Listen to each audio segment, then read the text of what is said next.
نحمده ونصلي ونسلم على سيدنا ومولانا محمد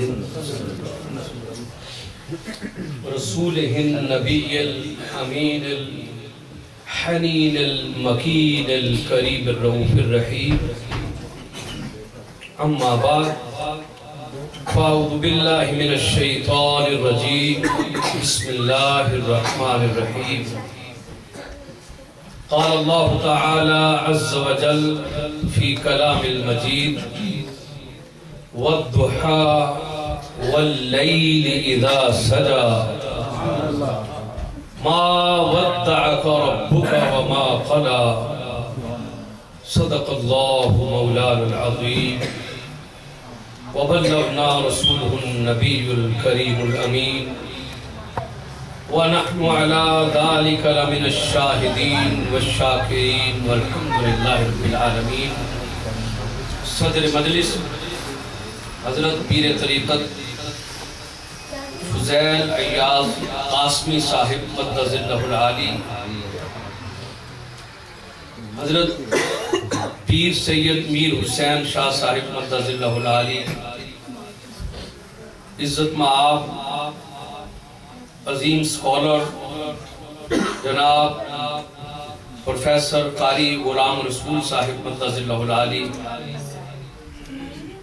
اور اہل سنت والجماعت کے عظیم سپوت جناب حضرت ڈاکٹر جمیل راٹھور صاحب دامت برکاتکم العالیہ، میزبان محفل وضو کے لیے تشریف لے گئے ہیں،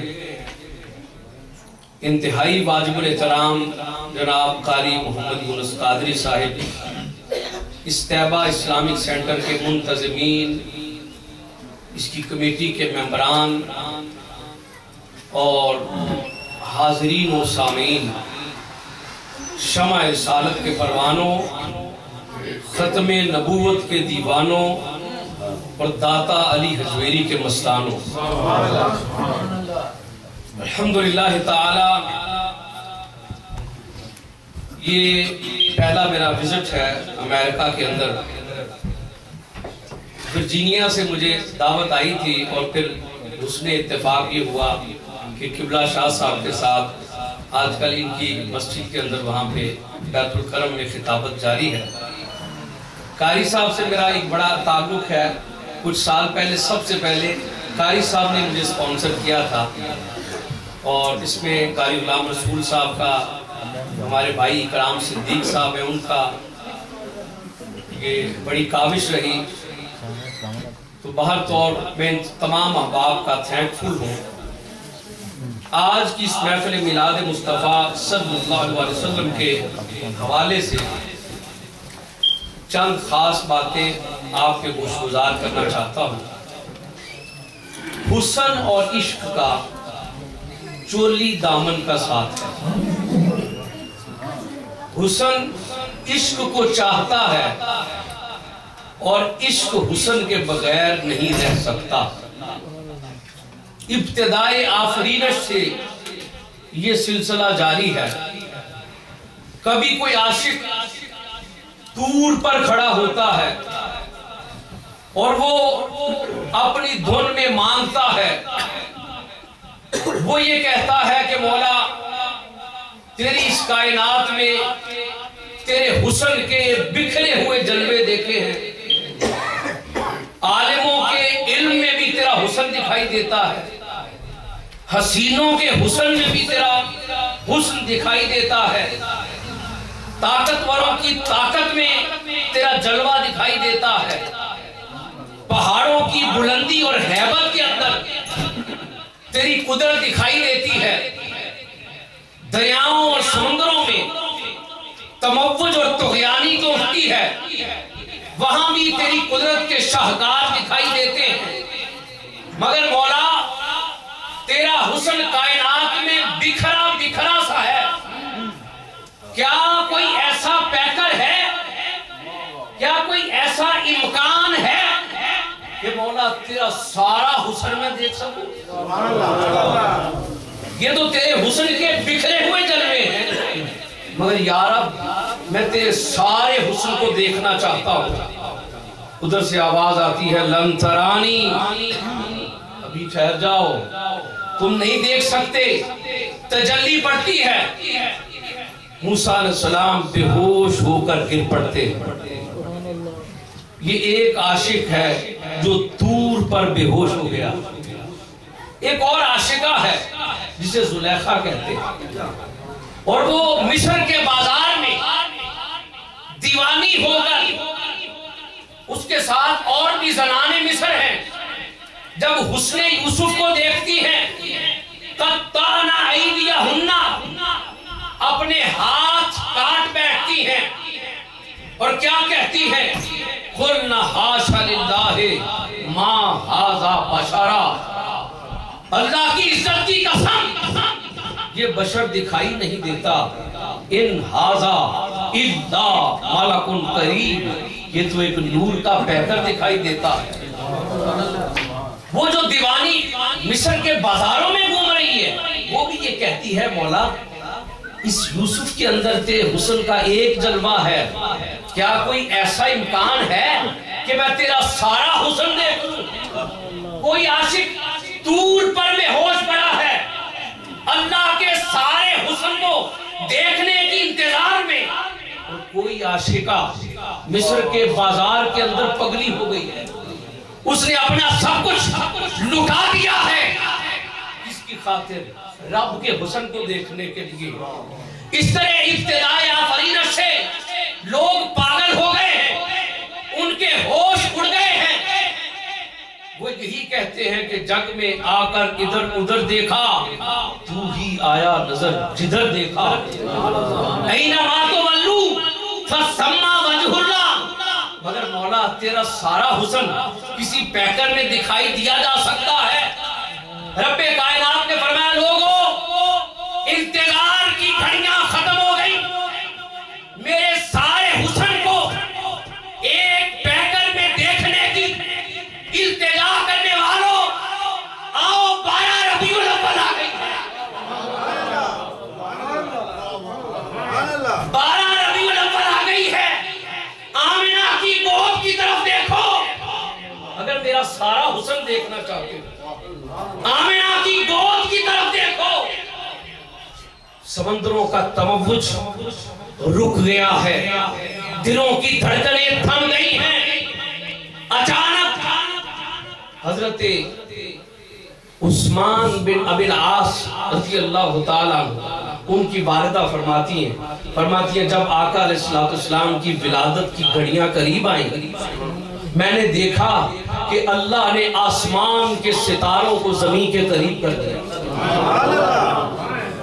آپ میلاد مناتے ہیں نا، قاری صاحب ماشاءاللہ بڑے شوق والے. نگاہ میں قاری صاحب سے میری ملاقات ہوئی، میں نے آپ کو بتایا سب سے پہلے انہوں نے مجھے انویٹیشن دیا، میں ان کا تھینکس کروں. آغاز انہوں نے کیا. ایک دفعہ 98 میں ڈاکٹر صاحب نے خود میری سلیکشن فرمائی، حضور شیخ الاسلام ڈاکٹر محمد طارق القادری مدثر اللہ علی نے. بعد میں پھر 98 میں ناروے چلا گیا تھا. تو عرض کرنے کا مقصد یہ ہے، یہ پیار ہے، محبت ہے. شاہ صاحب بھی حضور پیر ضیاء الامت پیر محمد کرم شاہ الازہری رحمت اللہ تعالیٰ علیہ ان کے فیض کو تقسیم کر رہے ہیں. ہم سب ایک ہی فیض کو تقسیم کر رہے ہیں، ایک ہی فیض ہے، ایک ہی جگہ سے آ رہا ہے. ڈاکٹر جمیل راٹھور صاحب ہوں یا مفتی اقبال چشتی صاحب تشریف لائیں گے وہ ہوں، ہم سب ایک ہی فیض کی کرنیں ہیں جو لوگوں کے اندر بانٹ رہے ہیں. دوستو عرض کرنے کا مقصد یہ ہے، پھر اس وقت آسمان کے ستاروں کو رب کائنات نے زمین کے قریب کر دیا. اب ذرا دیکھتے چلے آئیے کہ اللہ پاک نے اس سارے حسن کو لوگوں کے سامنے کیسے جلوہ گر فرمایا. حضور علیہ السلام کی والدہ ماجدہ سیدہ آمنہ سلام اللہ علیہا وہ فرماتی ہیں لوگوں جب میرے لال کی آمد کا وقت ہوا میرے جسم سے نور نکلا.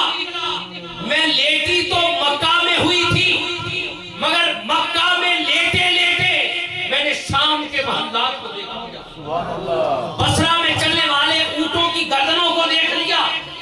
حضرت آمنہ سلام اللہ علیہا فرماتی ہیں پھر کیا دیکھتی ہوں کہ کچھ عورتیں ہوا کے اندر میرے سامنے معلق ہو گئی ہیں. میں نے پوچھا تم کون ہو؟ ہم جنت کی حوریں ہیں، جنت چھوڑ کر مصطفیٰ کے استقبال کے لیے ہم زمین پر آ گئی۔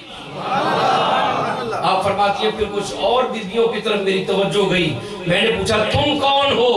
کسی نے کہا کہ میں حضرت حوا ہوں، کسی نے کہا میں حضرت حاجرہ ہوں، کسی نے کہا میں حضرت آسیہ ہوں۔ یو نو حضرت آسیہ کون ہے؟ فرعون کی زوجہ، فرعون کی زوجہ حضرت آسیہ رضی اللہ تعالی عنہ جو موسیٰ علیہ السلام پر ایمان لے آئی تھی۔ جب فرعون انہیں ٹارچر کرتا تھا، پنش کرتا تھا، تو یہ کیا کرتی تھی؟ فرعون ان کو لٹا کر ان کے ہاتھوں میں کیل پھونک دیتا، ٹارچر کرتا تھا۔ لیکن کسی نے پوچھا مائی صاحبہ ماجرا کیا ہے؟ جب فرعون آپ کو سزا دیتا ہے تو آپ مسکرانا شروع کر دیتی۔ تو حضرت آسیہ نے فرمایا تمہیں کیا بتاؤں کہ جب فرعون سزا شروع کرتا ہے اللہ اپنی جنت سجا کر میرے سامنے کرتا ہے، اللہ اپنی جنت سجا کر میرے سامنے کر دیتا ہے، میں حسن جنت میں گم ہو جاتی ہوں۔ وہ اپنا کام کرتا رہتا ہے، میں اپنا کام کرتی رہتی ہوں۔ لیکن سننے والی بات ہے، یہاں میں آپ کو بڑی زحمت دوں گا، بڑی توجہ طلب بات ہے۔ حضور علیہ السلام سے صحابہ کرام نے عرض کیا یا رسول اللہ صلی اللہ علیہ وسلم، حضور آپ پر ہمارے ماں باپ قربان ہو جائیں، جنت کی بیوٹی کا راز کیا ہے؟ یہ جو جنت اتنی حسین ہے کہ حضرت آسیہ کو اپنی تکلیف بھول گئی، جنت کے حسن کا راز کیا ہے؟ آقا علیہ السلام نے ارشاد فرمایا جنت کے سارے حسن کا راز حسن و حسین، حسن و حسین ہے۔ پانتر پاک کے ماننے والوں حسن و حسین ہیں، یہ دو ستون ہیں، ان سے نور نکلتا رہتا ہے، جنت چمکتی دھمکتی رہتی ہے، جنت کی رونق میں اور اضافہ ہوتا رہتا ہے۔ یہ حضرت آسیہ بھی آ گئی، حضرت مریم سلام اللہ علیہا وہ بھی آ گئی۔ آپ نے پوچھا آپ کون ہیں؟ حضرت آمنہ نے فرمایا تو وہ کہتی ہیں کہ ہم انبیاء علیہ السلام کی بیویاں ہیں، آپ کو مبارک دینے آئی ہیں۔ تھوڑی ہی دیر کے بعد آمنہ آپ کی گود میں کائنات کا تاجدار تشریف لایا، سیدہ آمنہ سلام اللہ علیہا۔ آپ فرماتی ہیں پھر میں نے کیا دیکھا؟ یا کلک مشارق و مغارب میرے سامنے روشن کر دیے گئے۔ یہ آپ گھر کے اندر یہ سارے منظر دیکھ رہی ہیں، اور حرم میں کیا ہو رہا ہے؟ آقا علیہ السلام کے گرینڈ فادر حضرت عبد المطلب رضی اللہ تعالیٰ عنہ فرماتے ہیں میں کعبے میں لیٹا ہوا تھا، یا کلک میری آنکھ کھلی تو کیا دیکھتا ہوں؟ کعبے کے در و دیوار نور سے چمک اٹھے اور کعبہ مصطفیٰ کے در کی طرف سجدہ ریز۔ اس مقام پر اعلیٰ حضرت فاضل بریلوی رحمت اللہ علیہ نے فرمایا جن کے سجدے کو محراب کعبہ جھکی اس جبین سعادت پہ لاتا۔ حضرت عبد المطلب رضی اللہ تعالیٰ عنہ آپ فرماتے ہیں اس وقت میں حیران ہوا ماجرا کیا ہے؟ پتا چلا کہ میں دادا بننے والا ہوں، میرے مرحوم بیٹے عبداللہ کے گھر رسول اکرم صلی اللہ علیہ وسلم کی تشریف آوری ہونے والی ہے۔ حضرت آمنہ سلام اللہ علیہ فرماتی ہیں پھر میں نے عجیب منظر دیکھا، یا کلک جنتی پرندوں نے میرے گھر کا طواف کرنا شروع کر دیا۔ اللہ نے ایک ڈنڈا مشرق میں لگا دیا، ایک ڈنڈا مغرب میں لگا دیا، ایک ڈنڈا کعبے کی چھت پر لہرا دیا۔ فرماتی ہیں پھر آواز آئی آمنہ تمہیں مبارک ہو، کائنات ارض و سماوی تم سب کو مبارک ہو، میں نے اپنا لاڈلا محمد تمہیں عطا فرمایا۔ یہ رب کا سارا حسن اب یہ پیارا حبیب صلی اللہ علیہ وسلم تشریف لائے ہیں تو حضور علیہ السلام نے کیا فرمایا؟ من رآنی فقد رأى الحق، لوگوں جس نے مجھے دیکھا اس نے حق کو دیکھ لیا۔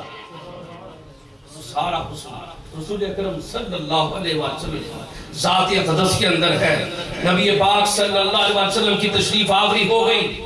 حضرت حلیمہ سعدیہ سلام اللہ علیہا کا مقدر بھی جاگ اٹھا۔ سیدہ حلیمہ سعدیہ رضی اللہ تعالی عنہ آپ فرماتی ہیں میں نے دیکھا کہ سرداروں کے بچوں کو لے کر مختلف دائیاں پہلے ہی کوچ کر گئی ہیں کیونکہ ان کی ڈاچیاں طاقتور تھیں، میں ایک نحیف اور لاغر ڈاچی پر بیٹھی تھی۔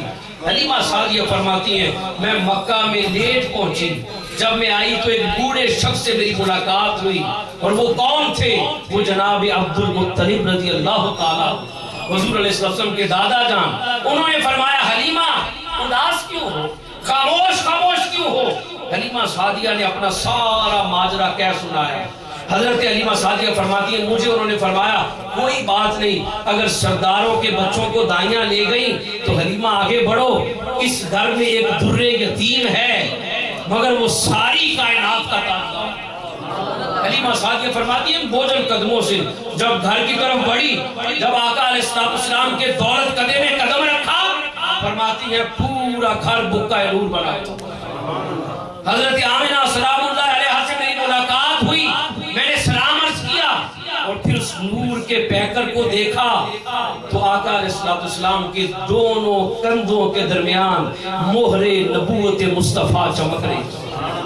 فرماتی ہے بے ساختہ میں نے آگے بڑھ کر حضور علیہ السلام کو اٹھایا، اپنے سینے سے لگا دیا اور حضرت آمنہ سے اجازت لے کر میں نے چاہا کہ میں اللہ کا شکر ادا کرنے کے لیے حرم کے اندر جاؤں۔ اس وقت جس کو کوئی خوشی ملتی تھی وہ حرم میں جا کے سجدہ شکر ادا کرتا تھا۔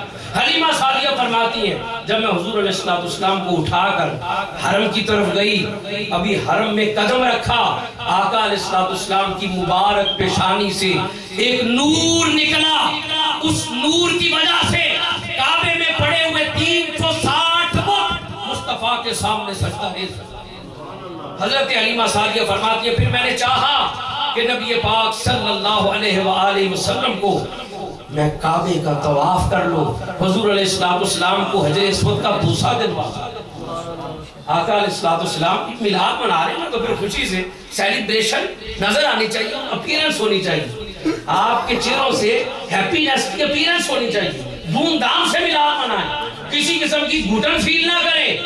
اگر آپ رسول پاک صلی اللہ علیہ وسلم کے میلاد پر خوش ہوں گے، رب کعبہ کی قسم رب کائنات آپ کو دنیا میں بھی خوشیاں دے گا، عقبہ میں بھی خوشیاں عطا فرمائے گا۔ مانگا منڈی لاہور میں ایک جگہ ہے، تو ایک دوست تھے، انہوں نے کہا جی میرے گھر اولاد نہیں ہوتی، میں حضور غوث پاک کے ادھر منہاج القرآن سے بھی تعلق ہے، قاری صاحب جانتے ہیں، حضور غوث پاک کے در سے حضور پیر صاحب کے گھر پہ رہا ہوں تو وہاں پہ بھی ایک نسبت ہے۔ تو اس نے مجھے آگے کہا جی اولاد نہیں ہوتی اور دعا کرے اللہ پاک بیٹا دے۔ میں نے کہا یار میلاد مان لیا تو دل میں مان لو کہ اگلے سال میں آقا کا میلاد مناؤں، میں اللہ کے گھر میں بیٹھا ہوں، رب کعبہ کی قسم وہ اگلے سال مٹھائی لے کے میرے پاس آ گیا، کہتا ہے اللہ پاک نے مجھے بیٹا عطا فرمایا۔ اب وہ حاجی صاحب ہر سال دھوم دھام سے مانگا منڈی لاہور میں حضور کا میلاد مناتے بڑے دھوم دھام سے، اور وہ بچہ سامنے صدارت پہ بیٹھتا ہے، کرسی صدارت پہ، کہ یہ میلاد کے صدقے سے ملا۔ عرض کرنے کا مقصد یہ ہے کہ رسول پاک صلی اللہ علیہ وسلم کے جب میلاد منائے پھر آپ جو مانگیں گے خلوص سے دل سے بیٹھے، جو مانگیں گے آپ کو ملے گا۔ حضرت حلیمہ سعدیہ پریشان تھی، آپ دیکھیں نا کس طرح لوگوں کے مقدر جاگے۔ حلیمہ سعدیہ فرماتی ہیں میں حضور علیہ السلام کو اٹھا کر جب حجر اسود کی طرف بڑھی، میں نے چاہا کہ آقا علیہ السلام کی لپس مبارک جو ہیں یہ حجر اسود کو چھو لیں، حضور علیہ السلام حجر اسود کو کس کر لیں۔ جب آقا علیہ السلام کے لپس مبارک اس بلیک سٹون سے حجر اسود سے لگانے کے لیے میں آگے بڑھی، حلیمہ سعدیہ فرماتی ہیں میں تو ورطۂ حیرت میں گم ہو گئی۔ عجیب منظر تھا، منظر کیا تھا کہ حجر اسود کعبہ کی دیوار چھوڑ کر خود مصطفیٰ کو چھو لیا۔ حضرت حلیمہ سعدیہ فرماتی ہیں میں نے اپنے شوہر حارث کو بلا لیا، مجھے بڑا ہوپلیس ہو گیا تھا حارث، اس نے بھی کہا پتہ نہیں ساڑھا کی باندھا ہے، تو میں نے حارث کو بلایا حارث آ جاؤ، اللہ نے ہمیں اپنی سب سے بڑی نعمت عطا فرمائی۔ میں نے آج شاہ صاحب کو در مسجد میں یہ بات کی ہے کہ اللہ کا سب سے بڑا احسان، سب سے بڑی نعمت حضور علیہ السلام کی ذات اقدس ہے۔ جب سب سے بڑی نعمت ہے تو شکر بھی پھر سب سے بڑا، جس